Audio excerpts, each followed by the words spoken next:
दोस्तों कैसे हैं आप सब। उम्मीद है आप लोग अच्छे होंगे। Welcome to MR academy. आप लोग की पढ़ाई अच्छी चल रही होगी। और अगर आपको कोई भी डाउट आता है टॉपिक से रिलेटेड या आपको कहीं कंटेंट समझने में दिक्कत हो तो आप उसे कमेंट में भी मेंशन कर सकते हैं। मेरी तरफ से पूरी प्रयास किया जाएगा कि आपको ये कंटेंट पूरा का पूरा समझ में आए।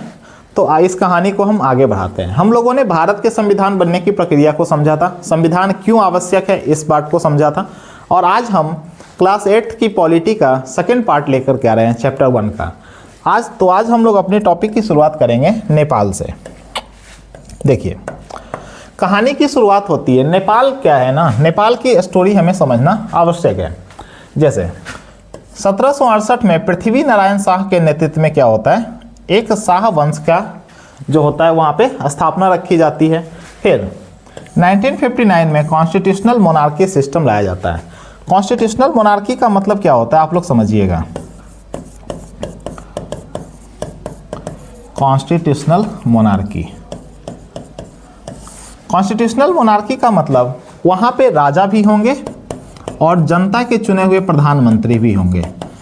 अगर इस तरह की व्यवस्था है कहीं पे तो उसे क्या बोला जाएगा, कॉन्स्टिट्यूशनल। मतलब संवैधानिक तरीके से भी हमने प्रधानमंत्री को चुना है और मोनार्की का मतलब राजा भी वहाँ पे क्या होंगे, हेड ऑफ स्टेट, यानी कि राज्य का मुखिया के रूप में क्या काम करेंगे। अब ये बात अलग है कि उनके पास कितनी शक्तियाँ हैं, तो राज्य के मुखिया के रूप में भी ये काम करेंगे। जबकि सरकार का मुखिया किसे माना जाएगा, सरकार का मुखिया अभी भी किसे माना जाएगा, प्रधानमंत्री को। तो 1959 में ये कॉन्स्टिट्यूशनल मोनार्की की व्यवस्था लाई जाती है। फिर होता क्या है, जब ये व्यवस्था लाई गई थी ना, उसके कुछ ही समय के बाद क्या कर दिया जाता है, राजा ने इसे 1 साल बाद ही खत्म कर दिया। मतलब 1960 में ही क्या कर दिया जाता है, इस व्यवस्था को समाप्त कर दिया जाता है फिर से। और 1790 ईस्वी में नेपाल जो है वो दोबारा से कॉन्स्टिट्यूशनल मोनार्की बन जाएगा। मतलब पहले वो संवैधानिक तरीके से देखा जाए तो कॉन्स्टिट्यूशनल मोनार्की बना 1959 में, लेकिन वो समाप्त हो गया अगले ही साल, मतलब 1960 में। और दोबारा से इसी व्यवस्था को लाया जाता है कब, तो पहली बार लाया गया 1959 में और दूसरी बार लाया गया है 1990 ईस्वी में। मतलब राजा भी होंगे और वहाँ पे प्रधानमंत्री भी होंगे। बट ये कहानी जो है ना, इससे थोड़ी सी आगे बढ़ाते हैं। देखिएगा आप लोग, घटना है सन 2002 की।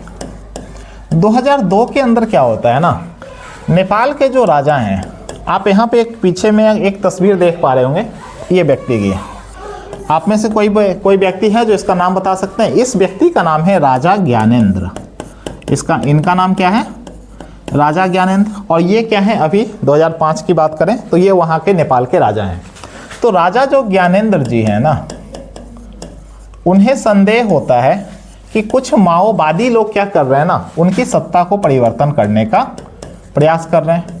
तो माओवादियों को खत्म करने के लिए राजा ज्ञानेंद्र ने किसको आदेश दे दिया था, सेना को आदेश दे दिया।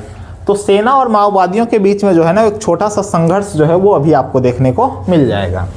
फिर सन 2005 ईस्वी में जो राजा ज्ञानेंद्र होते हैं ना, उन्होंने सारी जो सत्ता होती है, मतलब सारा जो कमान होता है वो क्या कर लिया, अपने हाथों में ले लिया। उन्हें अब किसी पे भरोसा नहीं रहा। उनकी सेना भी जो है माओवादियों से लड़ रही थी, बट वो माओवादियों के साथ बहुत ज़्यादा संघर्ष में थी। तो इन्हें लगा कि अब शायद जाकर के हम क्या कर सकते हैं, हम अगर अपने हाथों में, उन्होंने लगा होगा कि अगर उनके हाथों में सत्ता आ जाती है तो वो सत्ता को बचाने में कामयाब हो सकते हैं। बट होता क्या है ना, जब एक बार चिंगारी भड़क जाती है तो उसे शांत करना काफ़ी मुश्किल हो जाता है। फिर घटनाक्रम आगे बढ़ता है और नवंबर 2005 के अंदर क्या होता है ना, माओवादी तथा वहाँ पे कुछ अन्य राजनीतिक दल भी थे जो चाहते थे कि क्या हो, राजतंत्र की व्यवस्था समाप्त हो। इन दोनों के बीच में एक सहमति होती है और इन दोनों की सहमति में 12 सूत्री समझौता होता है। 12 सूत्री समझौता। और जो ये लोग अलग अलग अपने लिए राजतंत्र व्यवस्था को हटाने की मांग कर रहे थे, अब ये लोग सब लोग साथ में आ जाते हैं। और फाइनली होता क्या है, अप्रैल 2006 ईस्वी में, अप्रैल 2006 ईस्वी में राजा को संसद के लिए मांग को मानना पड़ता है। तो राजा जो है वो संसद की मांग को मान जाते हैं और संसद में राजनीतिक दलों को वहाँ पे एंट्री दी जाती है और सरकार बनाने का निमंत्रण भी दिया जाता है कि अब आप आ जाओ और क्या कर लो, सरकार बना लो। अच्छा, इसको तृतीय संसद भी कहा गया है। क्यों कहा गया है, इसका जवाब अगर आप ढूंढोगे तो देखिए 1959 में पहली बार क्या आया था, कॉन्स्टिट्यूशनल मोनार्की। फिर 1990 में लाया गया था कॉन्स्टिट्यूशनल मोनार्की, और तीसरी बार कब लाया जा रहा है, 2006 में। इसीलिए आपके एनसीईआरटी की पुस्तक में इसे तृतीय संसद भी बोला गया है। तो अब आप इसका रीजन समझ पाए होंगे कि ऐसा क्यों बोला जा रहा है। अब 2006 के बाद 2008 ईस्वी में वहाँ पे जो राजा होते हैं, राजा को हटाया जाता है, मतलब राजतंत्र की व्यवस्था को हटा करके वहाँ पर किस चीज़ की स्थापना की जाती है, लोकतंत्र की स्थापना की जाती है। तो 2008 ईस्वी में ही नेपाल क्या बना है, लोकतंत्र बना है। इसके बाद भी 2015 ईस्वी में नेपाल ने अपना नया संविधान अपनाया है। तो ये कुछ फैक्ट्स हैं जो आपको पता होने चाहिए नेपाल से संबंधित। अब इस क्रम को हम आगे बढ़ाते हैं और देखते हैं कैरेक्टरिस्टिक। भारत के संविधान की कैरेक्टरिस्टिक क्या है, समझिएगा। कैरेक्टरिस्टिक को मतलब बोला जाए तो विशेषता।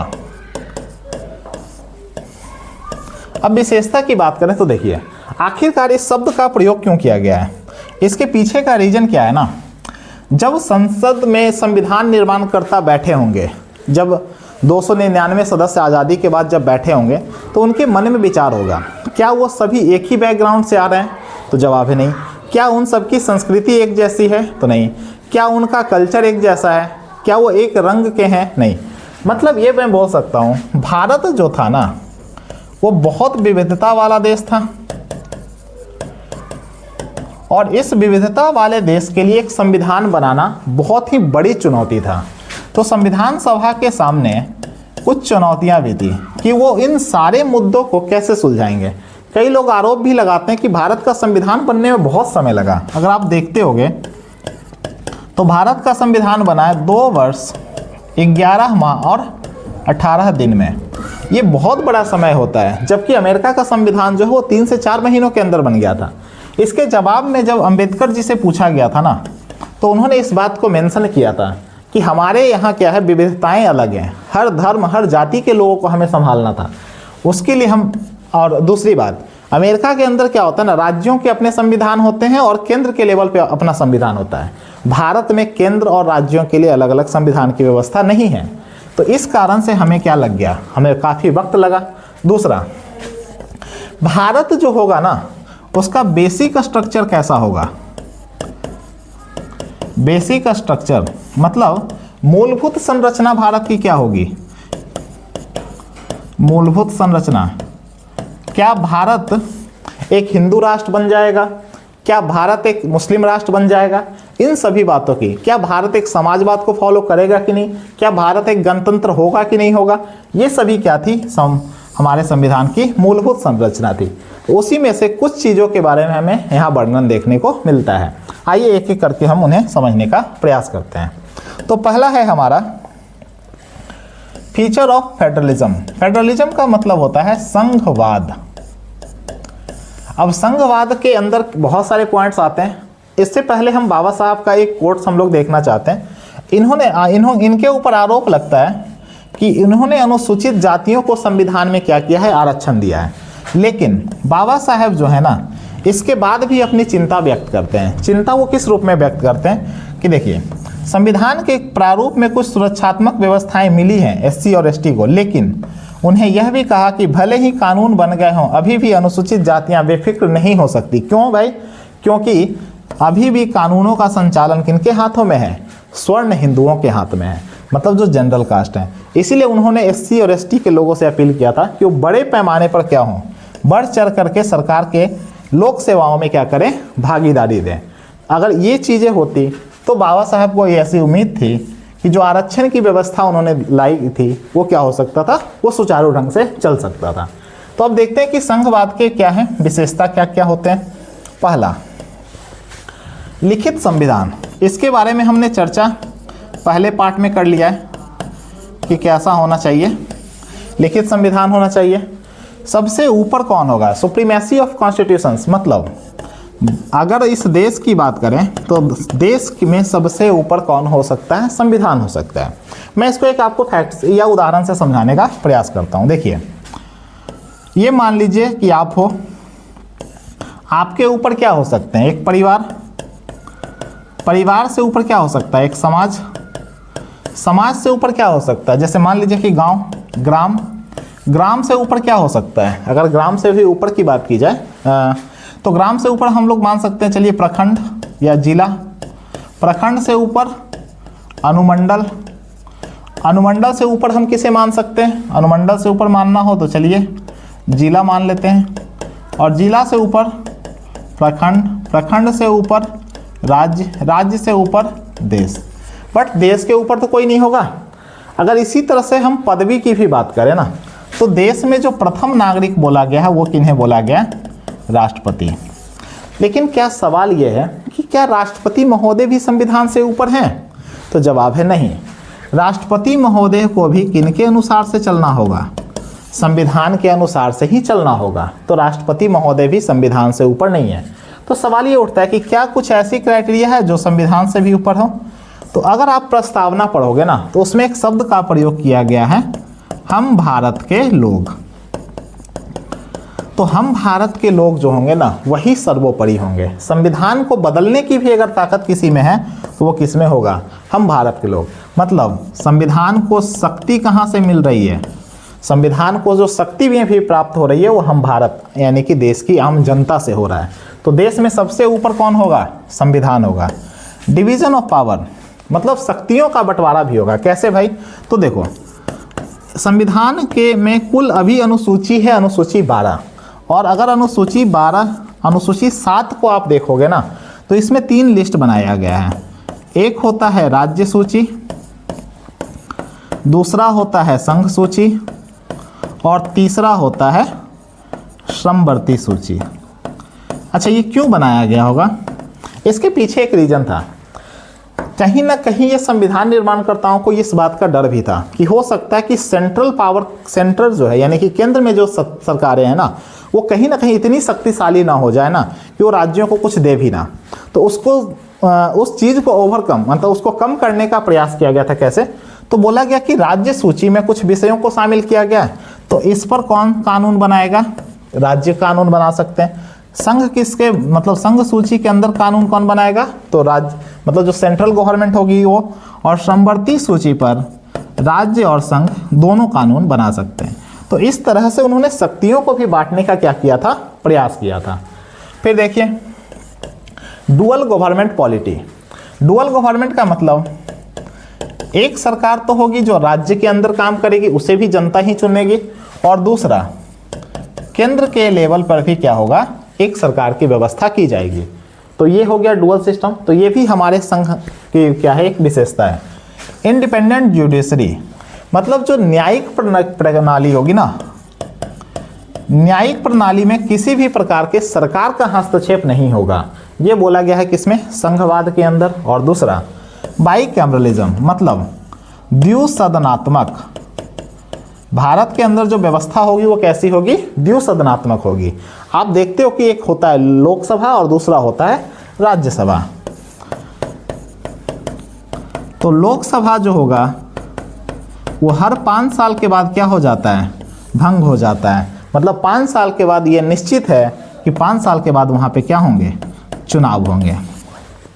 क्या मोदी जी 2025 का जब इलेक्शन जीते तो क्या मोदी जी 2024 के अंदर, सॉरी माफ़ कीजिएगा, तो 2024 में जब मोदी जी चुनाव जीत करके आए थे तो क्या वो 29 के बाद भी प्रधानमंत्री रहेंगे? नहीं।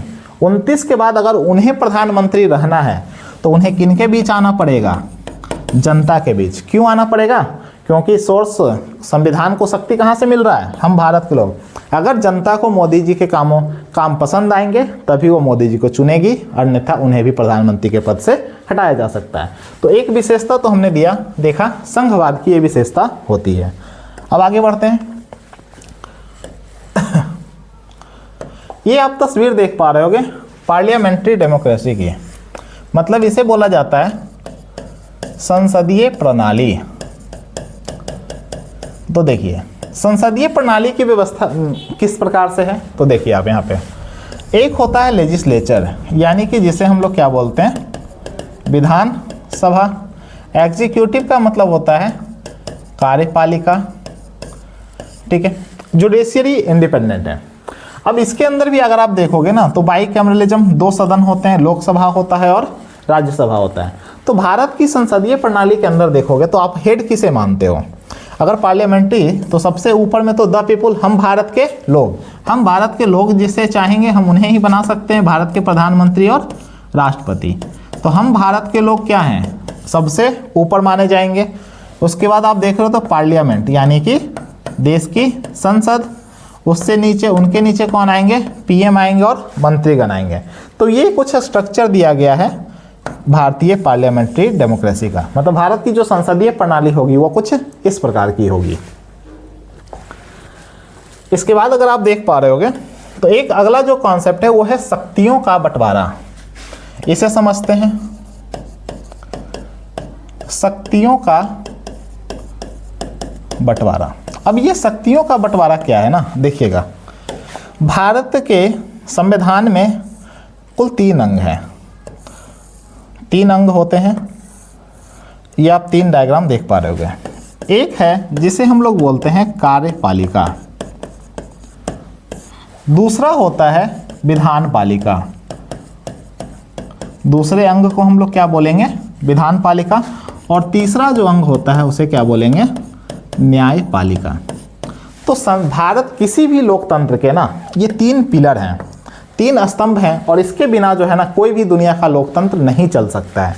देखिएगा कार्यपालिका का काम क्या होता है, कार्यपालिका का काम होता है कानून का पालन करवाना,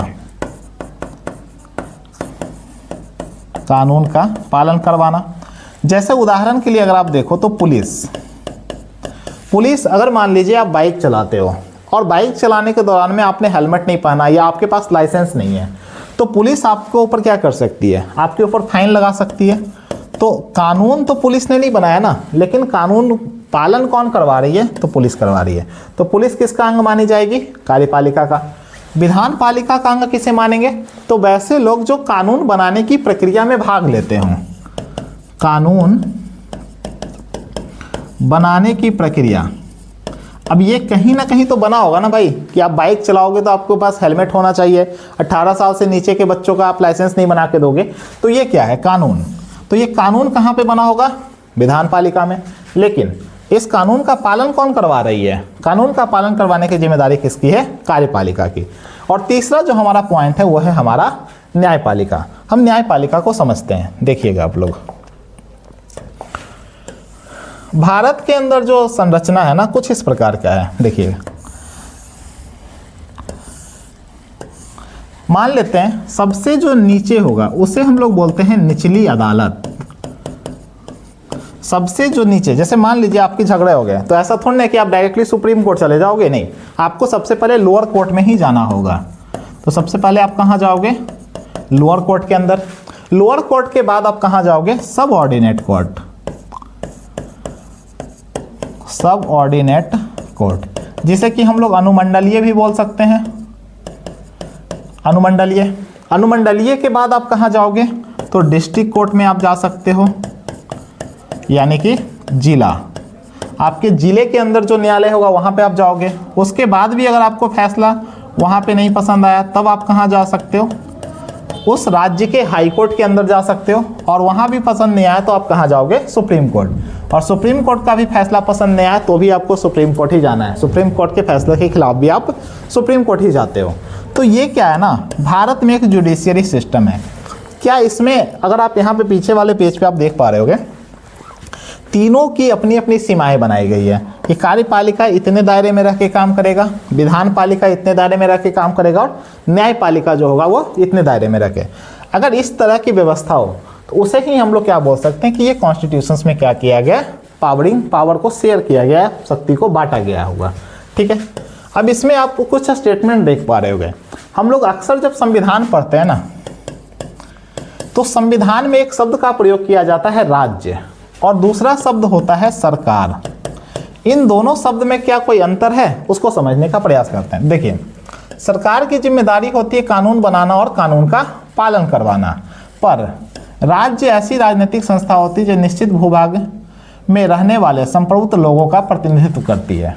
जैसे हम भारतीय राज्य, नेपाली राज्य, इस तरह से बोल सकते। देखिए सरकार की क्या होती है ना, अलग अलग नीतियाँ होती है। जैसे अभी मान लीजिए हमारे देश के वर्तमान प्रधानमंत्री हैं मोदी जी, तो मोदी जी क्या करेंगे ना, मोदी जी की अभी सरकार है, तो मोदी जी की नीतियाँ किसी मामले में कुछ हो सकती है। जैसे मोदी जी क्या चाह रहे हैं कि देश के अंदर प्राइवेटाइजेशन को बढ़ावा दिया जाए, तो ये सरकार की नीति हो गई। लेकिन अगर मैं राज्य के क्रम में बात करूँगा तो राज्य के क्रम में बात ऐसे की जाएगी कि जैसे देखो भारत के जितने भी लोग रहते हैं उन सभी का प्रतिनिधित्व हो, उसे हम क्या बोल सकते हैं, राज्य बोल सकते हैं। तो ये दो अलग अलग शब्द हैं और इन दोनों के अलग अलग मायने भी हैं। दूसरा बात ये भी बोला गया कि संविधान सभा के लोगों को एक डर था। डर किस बात का था भाई, कि कहीं ऐसा भी तो समय आ सकता है ना कि कार्यपालिका जो हो वो विधान पालिका को ओवरटेक कर ले। जब ये समस्या आएगी तो इसको भी सुलझाने की पावर्स किसके पास है। तो मतलब ये बोला गया कि अगर कार्यपालिका, विधान पालिका और न्यायपालिका तीनों अपने अपने क्षेत्र में रहकर काम करें तो ये व्यवस्था बहुत ही सुचारू ढंग से चल सकती है। इसे हम लोग क्या बोलते हैं, शक्तियों का बंटवारा। अब आगे की ओर बढ़ते हैं। अगला जो अधिकार है हमारा वो है फंडामेंटल राइट्स, या इसे हम लोग बोलते हैं मौलिक अधिकार। मौलिक अधिकार। अच्छा, मौलिक अधिकार क्या है भाई, तो मौलिक अधिकार कई प्रकार से हैं। जैसे देखो यहाँ पर आप देख रहे हो राइट टू इक्वालिटी, यानी कि समानता का अधिकार। समानता का अधिकार। अब समानता का अधिकार कैसे मिलेगा, ये हमारे बारे में है आर्टिकल 14 से लेकर के आर्टिकल 18 में इसके बारे में वर्णन है। राइट टू फ्रीडम, स्वतंत्रता का अधिकार। तो 6 प्रकार से स्वतंत्रता का जिक्र है जिसके बारे में वर्णन है आर्टिकल 19 में। राइट अगेंस्ट एक्सप्लॉयटेशंस, मतलब अगर कभी भी आपका शोषण हो, पुलिस आपके खिलाफ जाति करे, तो क्या आप राज्य के खिलाफ केस कर सकते हो? बिल्कुल कर सकते हो। तो अगर आपका शोषण हो रहा है तो शोषण के खिलाफ जो है आपको अधिकार दिए गए हैं, और ये कहाँ से वर्णित है, तो 19 से लेकर के 20 से लेकर के 22 अनुच्छेद तक में इसका वर्णन है। Right to freedom of religion, मतलब धर्म के मामले में भी आपको आज़ादी है कि आप किस धर्म को मानना चाहते हो। आपको कोई धर्म नहीं मानना है उसके बारे में भी आज़ादी दी गई है, और इसके बारे में वर्णन है अनुच्छेद 25 से लेकर के अनुच्छेद 28 तक। कल्चरल एंड एजुकेशनल राइट, मतलब अगर आप किसी खास संस्कृति को फॉलो करते हो, आप अल्पसंख्यक हो, तो भी आप अपने राइट्स को प्रोटेक्ट कर सकते हो। अल्पसंख्यक के लिए जो राइट्स दिया गया है आर्टिकल 29 और 30 में दिया गया है। फिर है राइट टू कॉन्स्टिट्यूशनल रेमेडीज, अगर मान लीजिए आपके मौलिक अधिकार को ही छीनने का प्रयास करे तो भी आप क्या कर सकते हो, राज्य के खिलाफ भी तो कहीं जा सकते हो, और इसके बारे में वर्णन है आर्टिकल 32 में, जिसे रिट पावर भी बोला जाता है। अब देखे करके थोड़ा बहुत समझने का हम प्रयास करते हैं। जैसे आप उदाहरण देखो, हम सभी लोगों को समानता का अधिकार कैसे दे सकते हैं, तो देखिएगा जैसे मान लीजिए हमारे समाज के अंदर जनरली SC ST ये 3 वर्ग हैं। उदाहरण के लिए हम मान लेते हैं कि हमारे सोसाइटी के अंदर ये 3 वर्ग हैं। अब होगा क्या, जनरल वालों को ऐसा माना गया है कि वो ज़्यादा सुखी संपन्न हैं, उनके पास साधन अधिक हैं। OBC के पास साधन थोड़े से कम है, और SC ST जो है वो क्या है, और भी पिछड़े रह गए। तो अब मैं चाहता हूँ कि SC ST भी क्या हो, जनरल के समान विचारधारा में आ जाए, OBC भी जनरल के विचारधारा हो, मतलब वो दोनों सेम लेवल पे आ जाएं। तो मैं क्या करूँगा ना, इनके लिए क्या करूँगा, थोड़ी बहुत आरक्षण की व्यवस्था कर दूंगा। सेम अगर आप देखोगे ना, तो मान लीजिए पुरुष है और एक महिला है, तो आपने सुना होगा कि जनरली महिलाएं जो होती हैं ना वो वर्किंग फोर्स में कम है। तो मैं क्या करूँगा ना, महिलाओं को क्या करूँगा, अगर मैं चाहता हूँ कि महिलाएं भी पुलिस बने, महिलाएं भी डॉक्टर बने, उनको भी सब समान अधिकार मिले, तो मैं उनको क्या कर सकता हूँ, आरक्षण की व्यवस्था करके दे सकता हूँ। बिहार सरकार ने महिलाओं के लिए लगभग सभी सरकारी नौकरियों में 35% का आरक्षण दिया है। बिहार ही वो पहला राज्य भी है जिसने कि पंचायत राज के अंदर महिलाओं को 50% का आरक्षण दिया था। ये क्यों किया गया था, इसके पीछे का बस सिंपल रीजन था कि महिलाओं की जो भागीदारी है ना वो ज़्यादा बढ़े। ज़्यादा महिलाएं पार्टिसिपेट करेंगी तो उतनी ही ज़्यादा देश की तरक्की हो सकती है। इस तरह से हमने देखा। अच्छा, भारत के अंदर जो मौलिक अधिकार है ना वो पूरे रूप से नहीं है, वो उस पर कुछ प्रतिबंध भी लगाए जाते हैं। अगर आप देख पा रहे हो, राइट टू फ्रीडम, स्वतंत्रता का अधिकार, इसमें आपको बोलने का अधिकार है, सभा करने का अधिकार है, संघ बनाने का अधिकार है, व्यापार करने की आज़ादी है, कहीं भी बसने की आज़ादी है। बट ये क्या राइट एब्सोल्यूट है? नहीं। बोलने की आज़ादी, सभा करने की आज़ादी, संघ बनाने की आज़ादी या व्यापार करने की आज़ादी, मान लेते हैं। आप एक उदाहरण से समझो, मान लो मुझे व्यापार करना है और मैं भारत का नागरिक हूँ, तो मुझे संविधान ने ये राइट तो दिया है ना कि मैं व्यापार कर सकता हूँ, कोई भी व्यापार। लेकिन मेरी इच्छा है ना कि मैं AK-47 की दुकान लगाऊंगा, तो क्या मैं ऐसा कर सकता हूँ? तो जवाब है नहीं, मैं ऐसा नहीं कर सकता। मैं व्यापार करने के लिए स्वतंत्र हूँ, लेकिन मैं वही व्यापार कर सकता हूँ जिससे देश की एकता और अखंडता बची रहे। मैं ऐसा कोई भी व्यापार नहीं कर सकता जिससे देश की एकता और अखंडता खंडित होती हो। तो ये एक पॉइंट हुआ।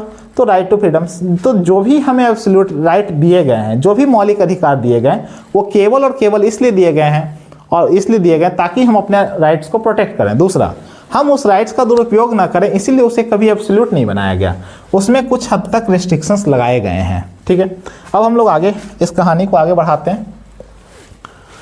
देखिए, अंबेडकर जी के बारे में बोला जाए, अंबेडकर जी तो आप लोग सभी लोग जानते हैं, फादर ऑफ इंडियन कॉन्स्टिट्यूशन किसे कहा जाता है?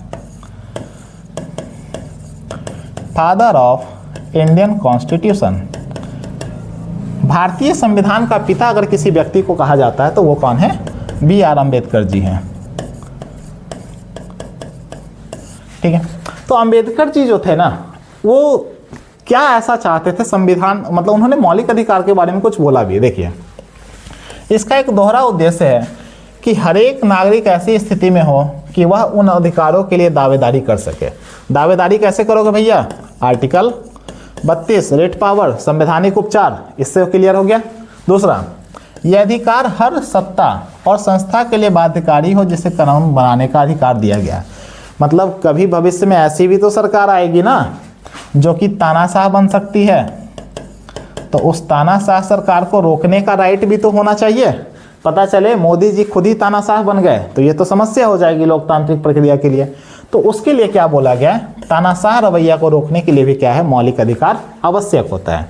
अगले पॉइंट में अगर देखें तो भारत में एक नीति निर्देशक तत्वों के बारे में भी वर्णन है। नीति निर्देशक तत्व को क्यों जोड़ा गया है? अगर आप देखोगे, संविधान का जो भाग 4 होगा, और भाग 4 में अगर अनुच्छेद बात करें तो अनुच्छेद 36 से लेकर अनुच्छेद 51 तक में किसकी चर्चा है? राज्य के नीति निर्देशक तत्व की चर्चा है, यानी कि DPSP की। अब होता क्या है, इसमें यह बोला गया है कि सरकार की ये जिम्मेदारी है, या सरकार जब भी कोई भविष्य में कानून बनाएगी ना, तो ये भाग 4 को ध्यान में रख करके ही कानून बनाएगी। जैसे महिला या पुरुष समान काम के लिए समान वेतन मिलना चाहिए, ये किसका पार्ट है? DPSP का पार्ट है। आर्टिकल 40 क्या बोलता है? पंचायत राज, कि भविष्य में आपको क्या करना है? भविष्य में जब कभी भी आपके पास संसाधन हो जाएंगे, आप अपने लिए पंचायत राज की व्यवस्था कर लेना, शक्तियों को बांट देना थोड़ा सा। इस तरह से बहुत सारे चीज़ों में बोला गया। और राज्य के नीति निर्देशक तत्व क्या है? एक तरह से गाइडलाइन प्रोवाइड कराते हैं, किसको? आज की सरकारों को। ठीक है, अब अगला जो टॉपिक है हमारा वो है सेकुलरिज्म। सेकुलरिज्म को बोला जाता है पंथ निरपेक्ष। आप इसे धर्म निरपेक्ष नहीं बोल सकते हो। अगर आप संविधान में भी देखोगे तो इसके बारे में पंथ निरपेक्ष ही लिखा हुआ है, आपके बारे में ये कभी शब्द नहीं मिलता है कि ये धर्म निरपेक्ष होगा। अच्छा, पंथ और धर्म में दोनों में थोड़ा सा माइनर डिफरेंस होता है। अगर मैं भारत की बात करूँ ना, तो देखिए, इंडिया, मैं भारत का नागरिक हूँ, तो मैं हो सकता है कि मैं किसी खास धर्म को मान सकता हूँ। मान लीजिए कि मेरा धर्म है X, तो मैं X धर्म को मानने वाला हूँ। लेकिन क्या इंडिया का भी धर्म X होगा? तो जवाब है नहीं। भारत का कोई भी धर्म नहीं होगा, कोई भी धर्म नहीं होगा। भारत में सभी धर्मों को क्या मिलेगा? समान अधिकार मिलेंगे। अगर आप यहाँ पे देख पा रहे होगे तो भारत में हिंदुइज्म भी है, भारत में जैनिज्म भी है, बुद्धिज्म भी है, सिखिज्म भी है, इस्लाम भी है, क्रिश्चियन भी है।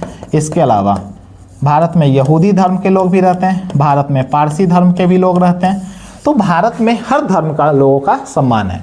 मतलब भारत का अपना तो कोई धर्म नहीं होने वाला। हाँ, भारत के लोगों का अपना धर्म हो सकता है, ये चीज़ बोला गया। भारत के लोग अपने धर्म को मानने के लिए आज़ाद होंगे।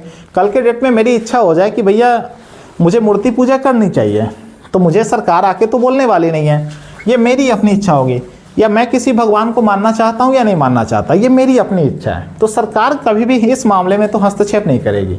और इसके बारे में भारत के संविधान में अनुच्छेद 25 से लेकर अनुच्छेद 28 तक वर्णन किया गया है। अगर मैं इसको दूसरे शब्द में आपको समझाने का प्रयास करूं तो भारत की जो सरकार होगी ना, जनता के टैक्स का पैसा किसी भी खास धर्म के प्रचार प्रसार में खर्च नहीं करेगी। ये भी क्या हो गया, इसका मतलब हो गया प्रचार प्रसार में नहीं करेगी। मतलब ऐसा ना हो, इसके कुछ अपवाद भी हैं जो हम लोग चर्चा करेंगे, जैसे हज यात्रा, वो इसका एक अपवाद होता है। भारत की जनता, अगर भारत की सरकार हज यात्रा पे सब्सिडी दे रही है तो उसको मानसरोवर यात्रा पे भी सब्सिडी देना पड़ेगा, क्योंकि भारत के लिए क्या है, सर्वधर्म समभाव, मतलब भारत में सभी धर्मों क्या होंगे, एक जैसे ट्रीट किए जाएंगे या एक जैसे माने जाएंगे। तो उम्मीद करते हैं आपको ये सीरीज पसंद आया होगा। अगर आपको ये सीरीज पसंद आ रहा है तो इसे लाइक करें, शेयर करें और सब्सक्राइब करें। अगर इसके अलावा भी आपके कोई डाउट्स होते हैं तो आप उसे कमेंट बॉक्स में लिखें, मैं उसे पूरा दूर करने का जरूर प्रयास करूंगा। या कोई और टॉपिक आप पढ़ना चाहते हो तो आप उसे भी कमेंट बॉक्स में मेंशन कर सकते हो। Thank you so much.